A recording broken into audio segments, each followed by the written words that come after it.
Hello and welcome to this new Q&A session for a special short film program presented as part of the 31st edition of Nordisk Panorama. This program is called Human or Too Human, and the films in the program are all very witty, quite tongue-in-cheek. They will make you laugh but also scratch your head. And they look at our human nature, but not necessarily the most flattering aspects of it. So my name is Lucile Bourliaud. I'll be the Q&A moderator today, and I have the pleasure of talking with many directors today. We have Bjørn Pihlmann Sørensen for the film Hockey. Hi. We have Jakob Marky for the Midas touch. Hello. Hello. Also with us, Holmsen for The World Ended on a Wednesday. Is it Wednesday today? It is, isn't it? I'm not sure which day it will be released. We also with us we have Siri, Hjorton, Wagner, and Nadja Hjorton for the film The Collective. Nice to have you here. Hey. Jimmy Olsson for Whatever Happened to Miss Longstocking. Thank Hello. you for being here.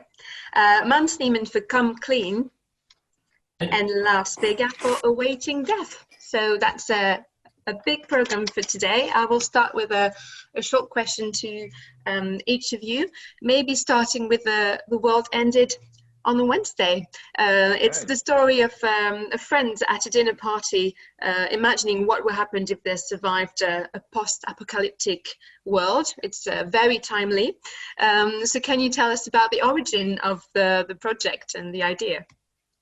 No, it was just basically, I came across this book, this guide to how to survive the apocalypse, and I started playing around with friends. Like, what would you do? Because we are, as modern human beings, we are totally not set for the apocalypse. Which, and this was made a while ago, before everything started going to when we had Q&As in one room together and not just in everyone's living room. I don't think we're set for the apocalypse, which I think the movie proves as well. Absolutely. It's quite worrying, but maybe we should get prepared. Awaiting Death is a dark comedy about a son visiting his father in the hospital. I have the same question for you, Lars. What was the origin of the project? How did it all start? Yeah, it's a good question. I remember that it was a friend to me, Annika, who told me that his grandparents was in hospital and he was dying. But they're just talking about the food and the meat in the vad är frys på engelska? Freezer. Ja, Nej. freezer. Freezer.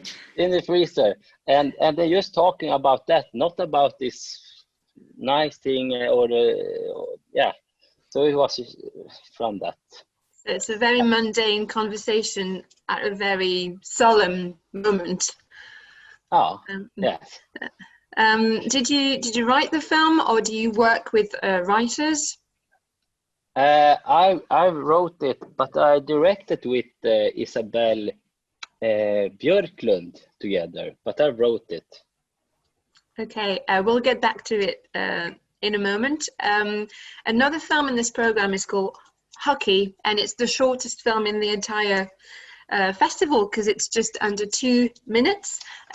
So if we could hear from Bjørn a few words about this film, and was it a challenge to make such a short film, or was it just the idea that decided on the duration of the film? Yeah, I think we started out, my idea was that I wanted to do something that was a bit short, and I tried to find a story that could maintain that universe of being such a short little piece of life. And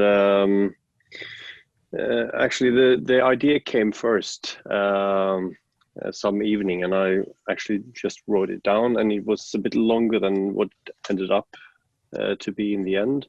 but the idea of making a film in a 1 or 2 minutes length was kind of the main goal with it. And I also want to shoot the film on the phone, so that was also part of the exercise in this project. So shot on a phone.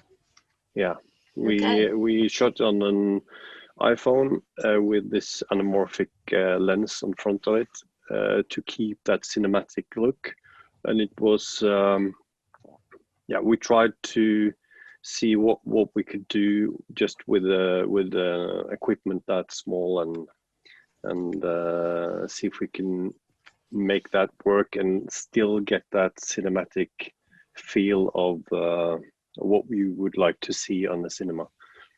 Yeah, I wouldn't have guessed it was shot on a phone, but yeah, I guess you have more and more possibilities nowadays with a very light equipment. So how long did it take to make it then? It was shot in 1 day, or one from when the light went out and until I think we ended up around midnight. Then we had to cut the light on the ice hockey court because of the neighbors. So we were pushing it. We really had to stop at 11, but we managed to push it a bit. Yeah. Thank you. Måns, your film Come Clean is slightly longer. It's around 7 minutes, I think, but it also packs a lot in those 7 minutes. It's a man and a woman meeting to talk about an old event that happened in their youth, and they have different versions of that event.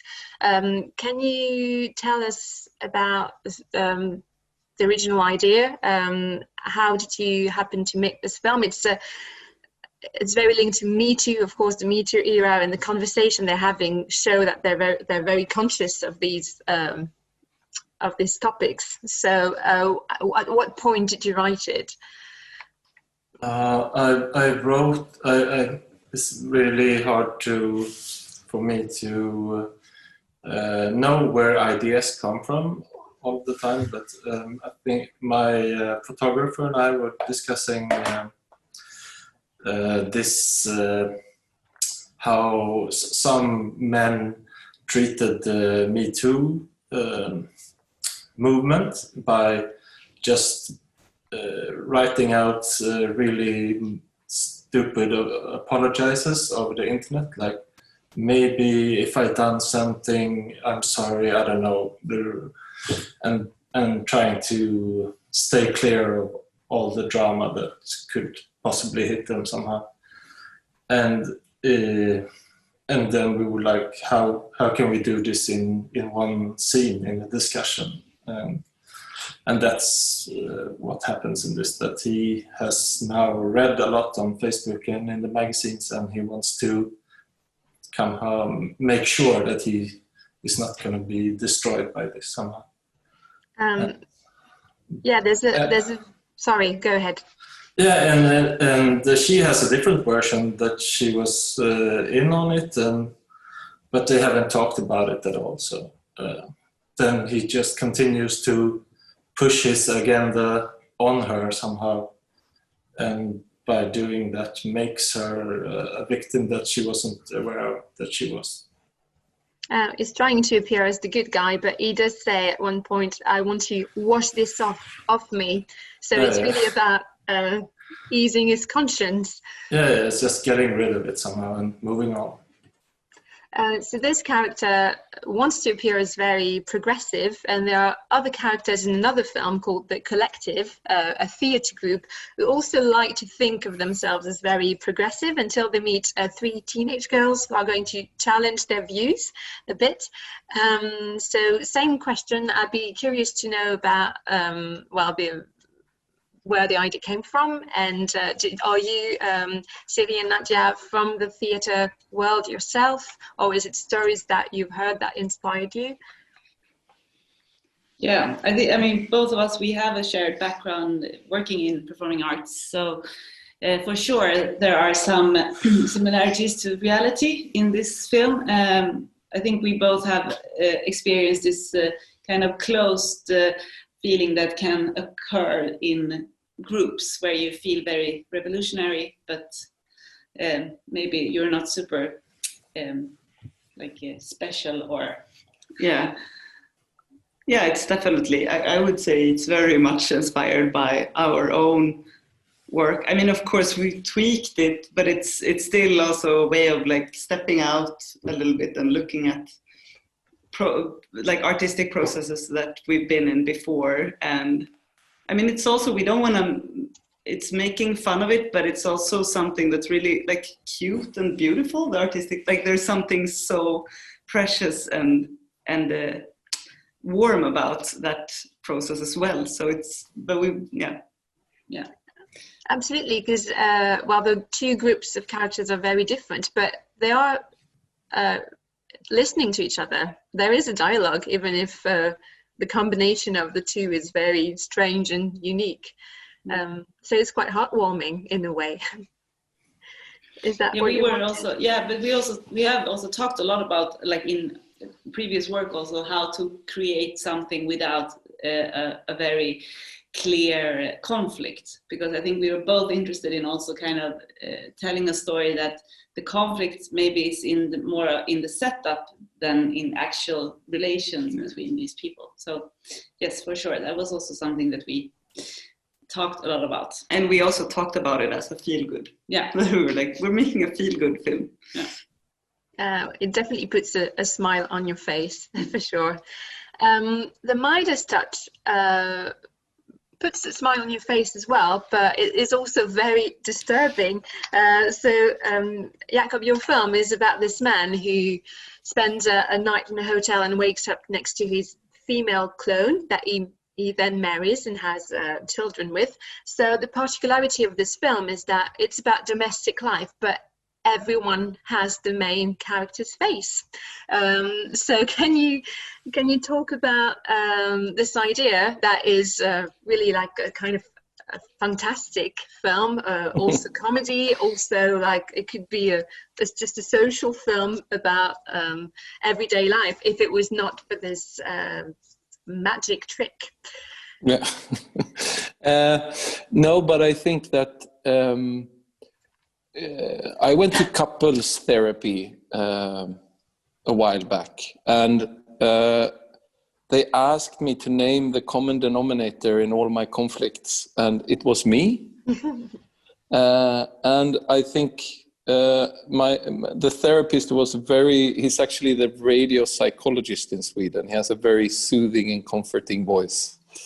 And he said, anything you like to ask yourself. And I think I've been married for 14 years, and I think that's the only advice anyone can ever give anyone else. I mean, it's a caveat to that statement, because of course there are relationships that are toxic and that are violent and that are damaging. But if you have like a normal, you have kids and you get tired of your wife kind of situation, I think that advice is very good. So that was a profound sentence that spoke to me, and I thought about it, and what my ideal partner would of course be myself. And what would that look like if it was on film? And then I had my kids in kindergarten together with one of Sweden's forgotten but very big stars in the 90s, Johan Widerberg, who has been, somebody put him on a shelf and let the dust settle. And then he was another dad at this kindergarten. And we started drinking coffee, and I think that you know our conflicts are so narcissistic, and so my two favorite topics, masturbation and narcissism, combined with my favorite color, gold. And that's how you end up with the Midas touch. Yeah. Well, that's a great recipe. Thank you for summing it up so well. Moving on to Whatever Happened to Ms. Longstocking, which doesn't have this title in its original language. So, Jimmy, you're talking about an icon. It's a mockumentary, so you're trying to find her. Where is she now? What happened to her? Why did you want to play with this world-famous character? I think I did another mockumentary about the Palme-gruppen, the guys who tried to solve the murder of Olof Palme. So I just felt like this is it's a nice genre to build around with. And me and my friend, we were talking about, since we left Pippi when she was a kid, where would she be now if when she grew up? What would be the most logical place for her to be?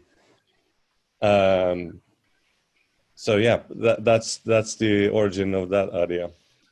The result is quite funny, but of course, for it to work, it has to be very deadpan, very serious. Is it hard to find the right tone for this kind of parody mockumentary? No, not really. I think, as you say, it has to be quite dark to be funny.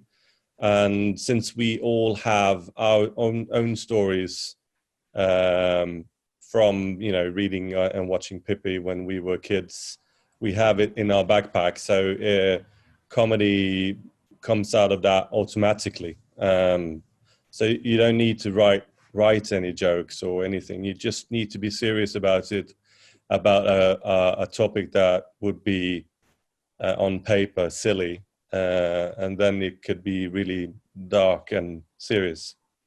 Because there's quite a realistic approach to the subject. What has become of her, and how can you survive in a world when you grew up alone, and the consequences of this strange childhood. So the contrast works really well between the colourful youth and the quite gloomy adult years. Was it difficult to cast the right actors?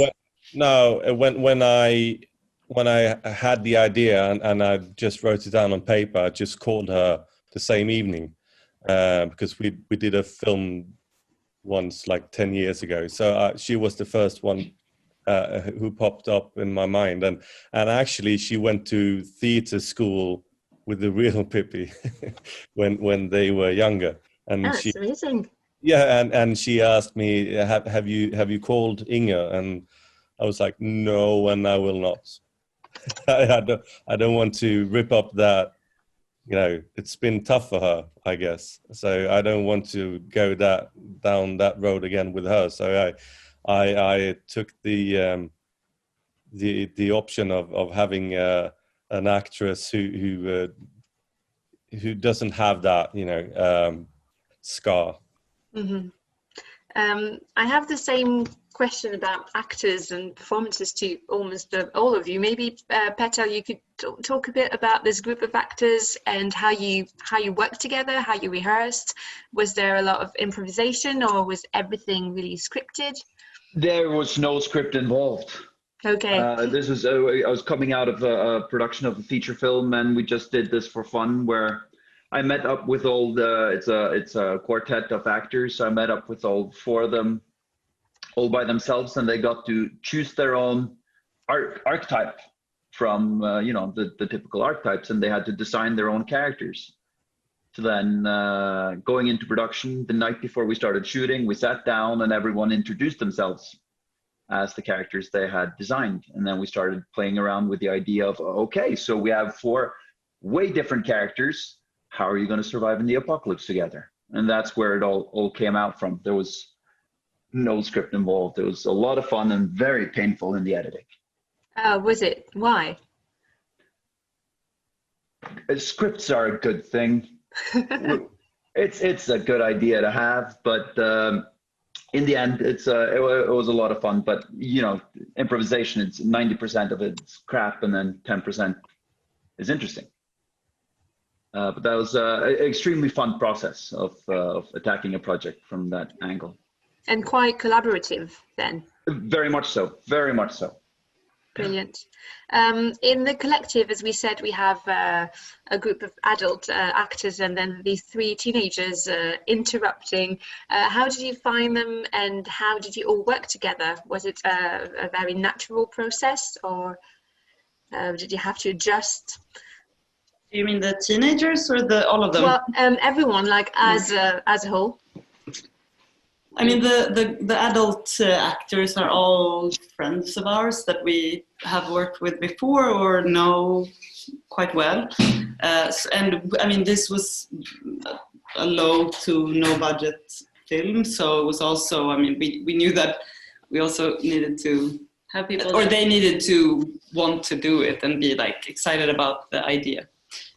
So we handpicked them. Yeah. And then the teenagers, we kind of met, or we got some tips from friends. So they had all been in some short films before, so they were kind of used to it. But then actually the teenagers and the actors, they met the same day. Yeah. So we had one meeting with the teenagers and then one with the actors, and we kind of, or they were also actors, but yeah. You also used this, the newness, I guess.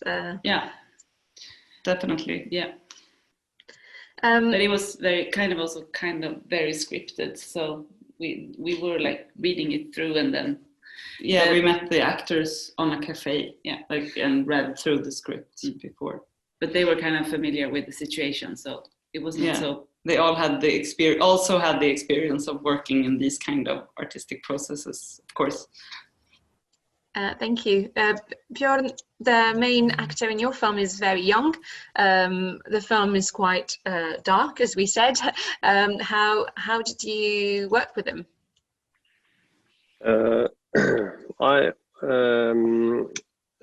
All my short films, I've been working really with young actors who haven't acted before, or at least they haven't been that much in front of camera or on stage. And I like to talk a bit about the universe and what kind of story we're going into, and let them also try to put their thoughts and ideas into that. So it's a lot of talk and try to understand each other and try to get to know each other as well. That's kind of my starting point. And what was good on this one is that I felt quite free with all the small tools we were using for filming. We were a very small crew as well, and that made it possible for us to focus more on the actors, but on the same time we had 5 actors there, and the little boy, he was in most of the shoot. Mm-hmm. So the others was more of a fill-in rather than having to lead them into some sort of big acting parts. Lars, in your film Awaiting Death, you've got some brilliant performances, and even the smallest role has a big importance in the comic timing of the film. For example, the friend of the father who's coming to visit. Did you write with actors in mind, or did you find the actors after the film was written?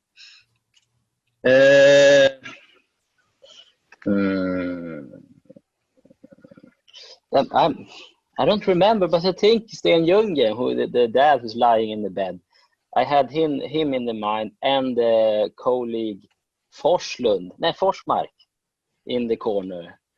But Matthias, the son, he was a new face, so he was not in my mind. Well, it's definitely a great fit, and he's brilliant at at showing surprise, because it's a constant, it's going from surprise to surprise in this monologue. Was it hard for the character of the father? Well, he's playing this dying man, and of course he has to convey all these emotions lying on the hospital bed. How was it shooting these scenes in the hospital? Yeah, it actually was not so many problems. Besides that, we was actually in a real hospital, and we suddenly realized that vad är avdelning på engelska? Ward. Yeah, actually was people was dying around us. So yeah, this was a little bit problematic there, because there was. We was going out to take a cigarette on the balkongen. Yeah. And then suddenly someone came. No, this must be locked, because people are trying to do suicides here because they don't want to live. But yeah, beside that, it went very well, I guess. The reality is even darker than the fiction. Yes, and then I talked also with another doctor, because he was helping us out with this equipment, and he asked me, what is the film about? And I felt a little bit silly, because when I was explaining about this and that, but he actually said that this is really common, and he have heard it a lot of people talking about this as a small things when they are dying. So this really, It's a very human thing, I guess. Although you do get some big revelations among the small talk. Yeah, he's not his father and all that stuff. Yeah. In Come Clean, we've got only 2 actors. It's a quite simple setup, but as we said, there are a lot of feelings expressed and a lot of variations. How was it working with the actors? Did they have a lot of input in the story, or was it a very?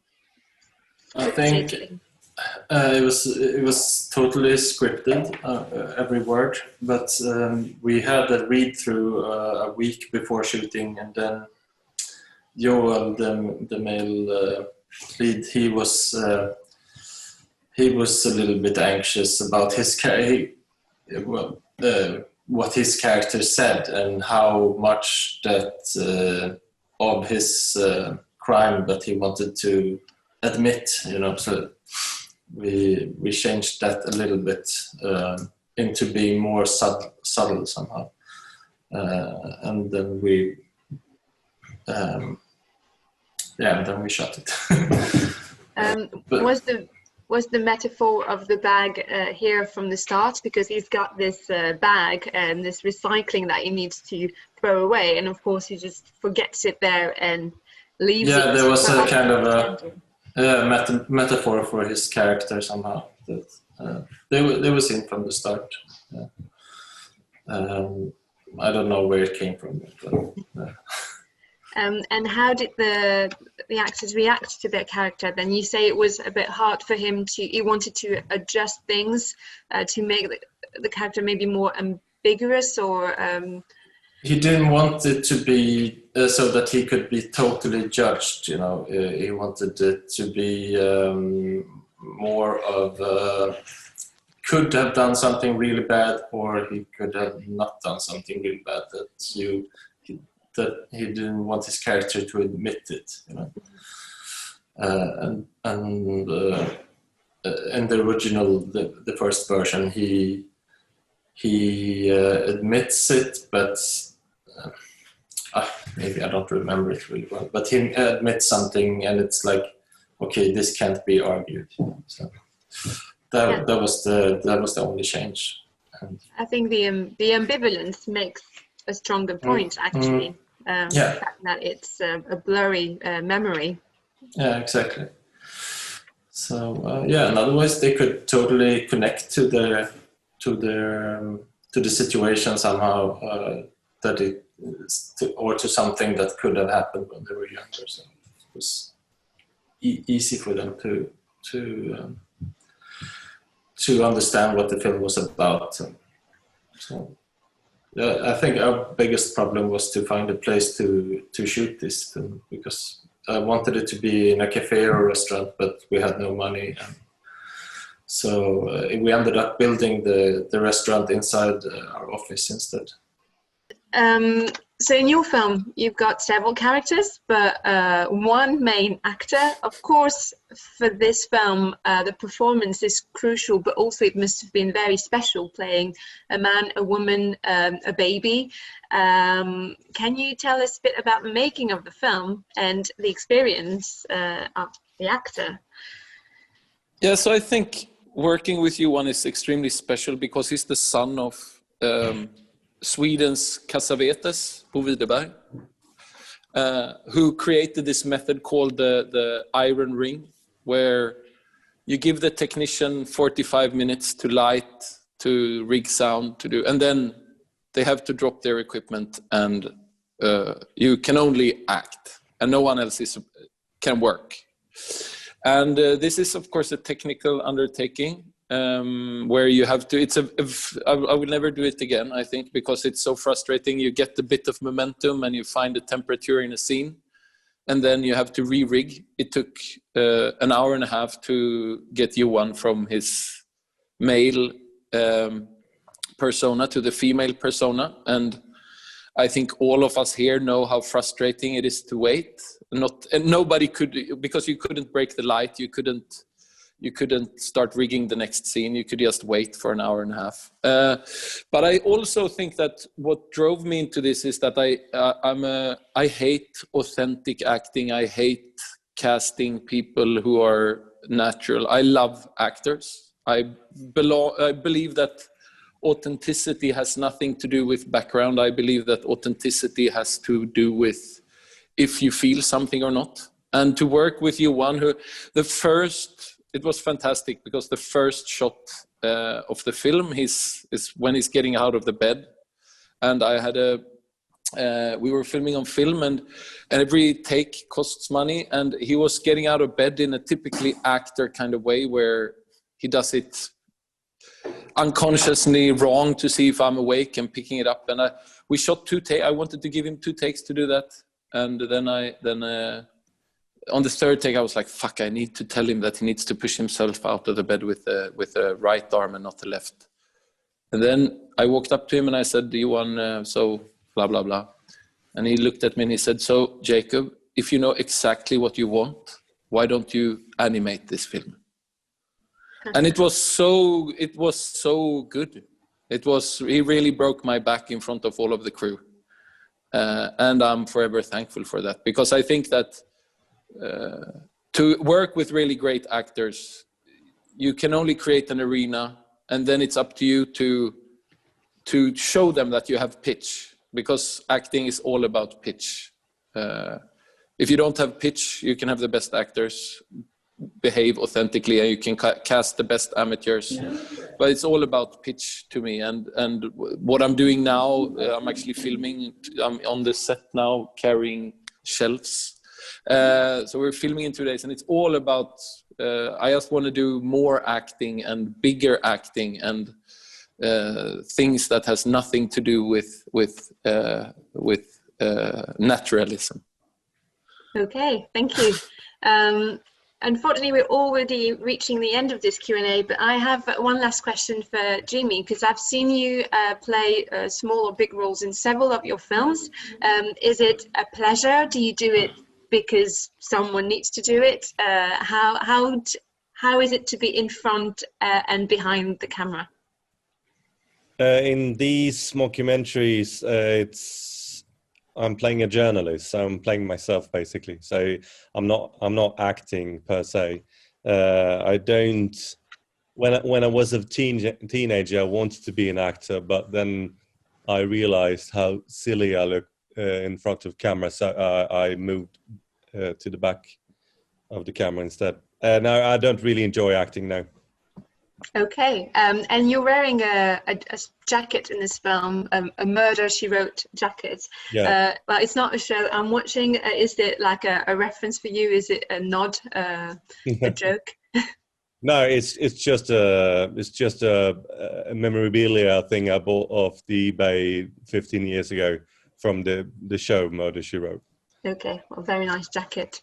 Thank you. Well, thank you, everyone. Again, I'm sorry I couldn't spend more time with you all because there's a lot to say about each of your film, and they're all brilliant, and I hope the spectators will enjoy watching them and they will have enjoyed learning more about them. Thanks to everyone who watched us, and don't forget there is a lot to catch online, more films and more Q&As, so please spread the word around you. Thank you and bye-bye. Bye-bye. Yes. Bye. Bye.